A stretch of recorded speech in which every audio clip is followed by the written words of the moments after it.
What's up, everybody? Welcome back to Tackle Talk Tuesday.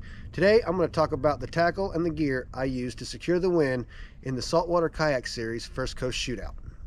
So the setup I used for the tournament is a pretty light setup. I've got a Fishbites Signature Series 7-foot medium light action rod with a Florida Fishing Products 2500 Salos on it.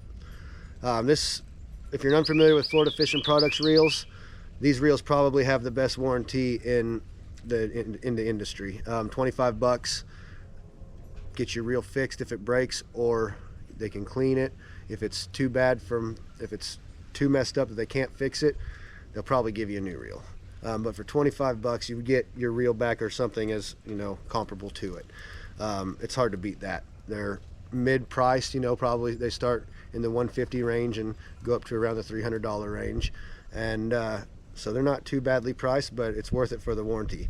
And they're lightweight, they got plenty of drag, they've got everything I'm looking for in a reel.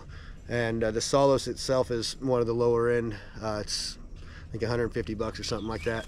And so their price range is right where it needs to be at.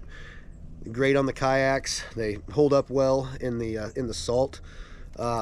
I do rinse them off. You do need to take care of your gear in the salt, but they've held up. I've got one I've been running for over a year, and I use them hard. I use these things a lot, and they've held up just fine. So if you're not unfamiliar with the Florida Fishing Products reel, check them out. They're pretty awesome.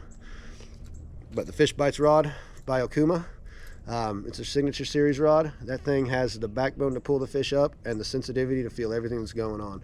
So I like this rod. I like it for a lot of different aspects, but I use it a lot for my jerk baits and twitch baits and suspending baits rod, because it's got a lot of tip action, and whenever I go to set the hook, it responds, so it doesn't miss a lot of fish.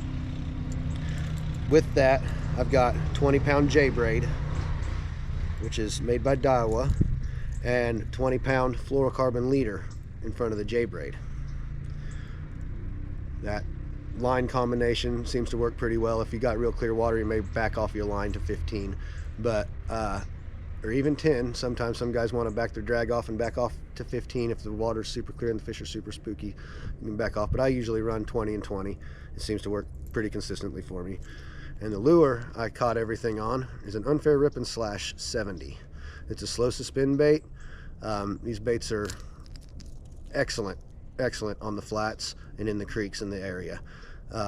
Really anywhere in Florida, anywhere you want to fish from 5 foot or less, these baits are excellent. Slow suspend baits, catch a lot of fish, make a lot of noise. I call them big fish baits because they catch a lot of big fish. They caught all 3 of my species for my tournament win, and this particular lure caught all my 3 species for my tournament win, which was this trout, redfish, and flounder. So it's a multi-fish species lure. You'll catch just about everything that moves on it. But this is the setup I used. Pretty much I threw several different combinations of setups throughout the day, and over this is the one that produced. So fun little setup. Everything is available at Fishbites Trading Post. The rod, the reel, the line, everything except for the Unfair Lures. If you're Unfair Lures, you got to go to unfairlures.com and order them through the website. But besides that, killer setup.